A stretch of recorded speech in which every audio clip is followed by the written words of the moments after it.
Hey everybody, and welcome to the Suburban Ford 7 Sports Cave. I'm Tom Lydon, along with Dave Birkett from the Detroit Free Press. You know, Dave, I was sitting on my couch yesterday watching the end of the Michigan State game against Maryland, and it was one of those situations that if Michigan State won, I knew I was working today. If Michigan State had lost, Justin would be sitting in this seat, but because they won, Justin is in Chicago, and we will join Justin, who will be with Rico Beard shortly.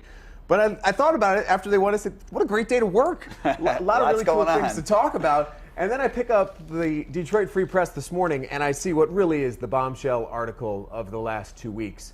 Dave had the good fortune of being able to sit down one-on-one with Ndamukong Suh on Friday. And before we hop into what you learned, why don't you give people a little bit of the overview of how it came about? Yeah, it was just one of those things that, in this business, you know how it is. You work for interviews sometimes, and I'd been in contact with his people for a short while, and obviously keeping track of the whole negotiations with him and the Lions. And really, it came about late Thursday night, early Friday, that I was going to have an opportunity to go sit down with him, and we spent about a half hour together eating breakfast at the Townsend in Birmingham, and then he was off, and then I was off to write, and it was just, kind of luck of the draw that it fell in my lap that way. It's interesting because David already worked on a full piece on Haloti Ngata, which is also featured in today's Detroit Free Press, but that became the secondary story to, some of the things you learned about Ndamukong, but it was really beyond the quotes that you got.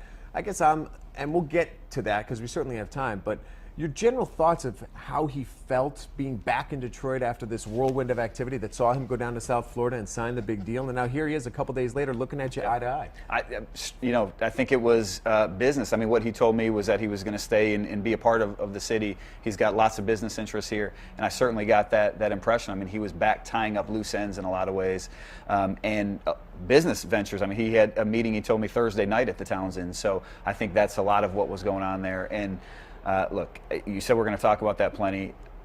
I know people out there, some people are going to believe what he said, some people aren't going to believe what he said, but he said he wanted his goal was to stay with the Lions, and for obviously business reasons it did not happen, and now he's a Miami Dolphin. He's completely happy to be a Miami Dolphin, but I do think he's genuine in saying that he's always going to have business interests in town here. It's a must-read article, but give me your summary.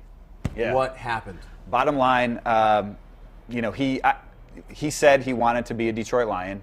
That was his goal when negotiations started about a year ago. At the end of the day, he was out to get the highest contract too, and that's what it came down to. And he was relatively upfront about that. The way that he looked at it was that he spent 5 good years in Detroit.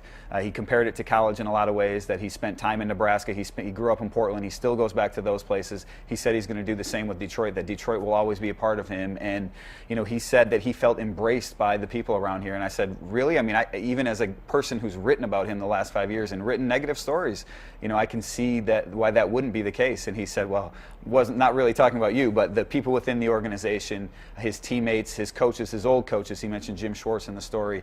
He said all those people made him feel embraced in the city, and that's why the city will always be a part of him. The Lions will always be a part of him. It seems to me there was a miscalculation, a number of steps along the way by the Lions in terms of pushing the money down the road when it came to restructures. I think they just missed the general tenet that this man, more than anything else, is motivated by money. And I have no problem with a professional athlete who's motivated that way, because what I learned about Ndamukong Suh and the number of times that I dealt with him over the 5 years is if you paid him to do something, whatever it might be, he fully engaged, and he did an incredible job.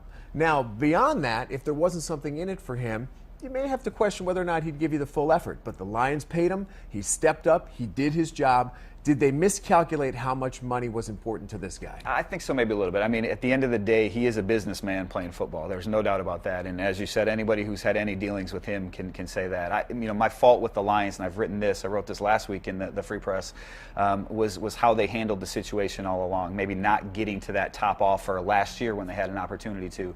The way they handled the salary cap in terms of some of the restructures that they did. And I know they were hamstrung by some of the old contracts under the CBA, but I thought there were other ways they could have gone about that. Now, when it got to this point, when they got close to free agency, I didn't think there was much shot that he was going to be able to come back after they decided not to use a franchise tag at, almost $27 million, just for that simple reason, because once he got out into the open market, it was going to be a bidding war. Some team, the Miami Dolphins in this case, was going to pay a lot of money for him. And I don't think the Lions, people asked me today on Twitter, what if the Lions would have got to the Dolphins offer? Well, Stephen Ross would have gone higher then. I think that's just exactly how it would have gone down. Let's go back 9 months when the Lions had the opportunity to make him the highest paid player. What would that price tag have been then?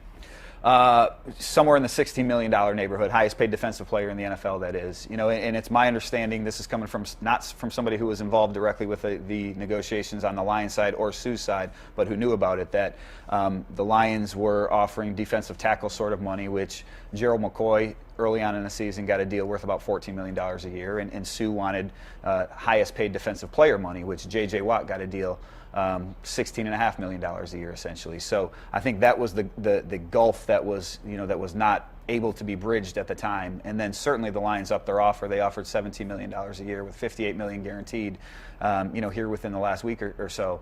But that just wasn't enough. By that time, the market forces had spoken, and Suh was headed to Miami. It's the front page story in the Detroit Free Press today. My goal was always to come back. That's the call out there by Ndamukong Suh. The story is written by Dave Birkett.